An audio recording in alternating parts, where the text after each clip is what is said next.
রত্নার রান্নাঘরে আপনাদের সবাইকে স্বাগত। আজকে আমি উচ্ছের একটা রেসিপি আপনাদের সঙ্গে শেয়ার করব। তেতো অনেকেই খেতে পছন্দ করেন না, বিশেষ করে ছোট বাচ্চারা কোনো রকম তেতো খেতে চায় না। উচ্ছে যদি তাদেরকে এইভাবে রান্না করে দেওয়া হয়, আশা করছি বাচ্চারা ভীষণ পছন্দ করবে। চলুন তাহলে রান্নাটা কি করে করছি দেখে নেওয়া যাক। উচ্ছে মশলা করার জন্য আমি এখানে 4টে বড় সাইজের উচ্ছে নিয়ে নিয়েছি বা করলা নিয়ে নিয়েছি।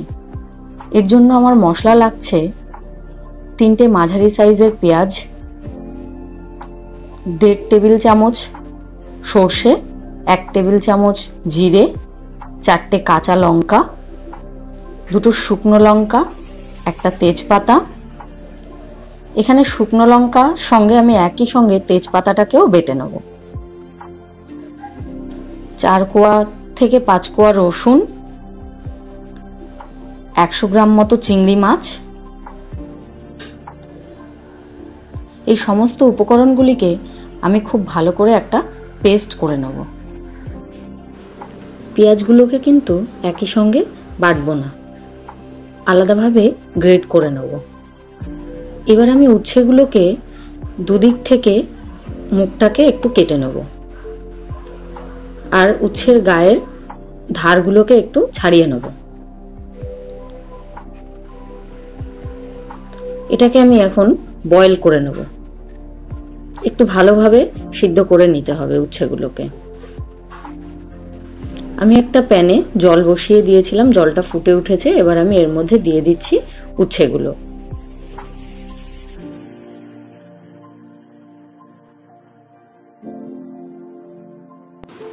এবার এর মধ্যে হাফ টিস্পুন মতো নুন দিয়ে এটাকে ঢাকা দিয়ে 10 মিনিটের জন্য সেদ্ধ হতে দেব।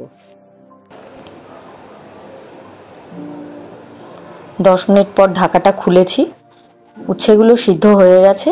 এবার এগুলোকে আমি জল থেকে তুলে ঠান্ডা করে নেব।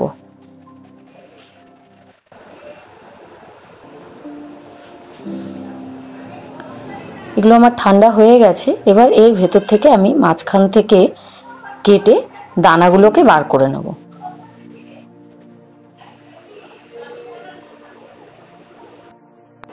আপনারা অনেকেই হয়তো পুরভরা উচ্ছে মশলা খেয়েছেন, কিন্তু এই পদ্ধতিতে একবার বানিয়ে দেখুন, সত্যিই ভীষণ ভালো লাগে এইভাবে উচ্ছে মশলা খেতে।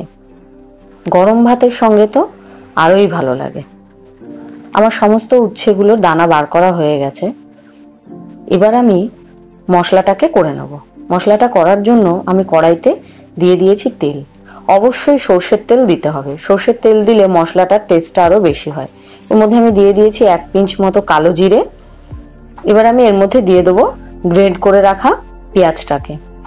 পেঁয়াজটাকে আগে দিয়ে আমি একটু পেঁয়াজটার কাঁচা গন্ধটা কাটিয়ে নেবো। এবার আমি এর মধ্যে সমস্ত মশলাগুলোকে একসঙ্গে বেটে রেখেছিলাম সেটা দিয়ে দিচ্ছি। একই সঙ্গে কিন্তু আমি চিংড়ি মাছটাও এর সঙ্গে বেটে নিয়েছি। চিংড়ি মাছটা দেওয়ার জন্য উচ্ছে মশলার টেস্টটা কিন্তু আরো দ্বিগুণ হয়ে যাবে। এবার এর মধ্যে দিয়ে দিচ্ছি পরিমাণ মতো হলুদ, পরিমাণ মতো নুন এবং লাল লঙ্কার গুঁড়ো। মশলাটাকে একটু নাড়িয়ে নিয়ে এর মধ্যে আমি সামান্য জল দিয়ে দিয়েছি। জল দিয়ে এবার মশলাটাকে আমি ঢাকা দিয়ে 10 মিনিটের জন্য লো টু মিডিয়াম ফ্লেমে খুব ভালো করে কষিয়ে নেব। মশলাটা আমার প্রায় কষানো হয়ে এসেছে।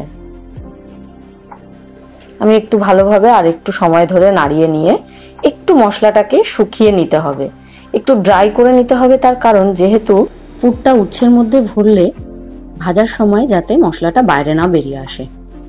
আমার মশলাটা কষানো হয়ে গেছে। মশলাটায় কিন্তু আমি তেলের পরিমাণটা খুবই কম ব্যবহার করেছি। তেলটা অতিরিক্ত ব্যবহার করলে উচ্ছের বাইরে ভাজার সময় মশলাটা বাইরে বেরিয়ে আসবে।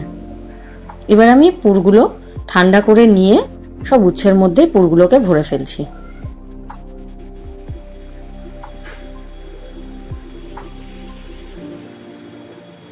পুরগুলো ভরে সমস্ত উচ্ছেগুলো আমার তৈরি হয়ে গেছে ভাজার জন্য। এবার আমি কড়াইয়ের মধ্যে একটা তেল বসিয়ে নিয়েছি।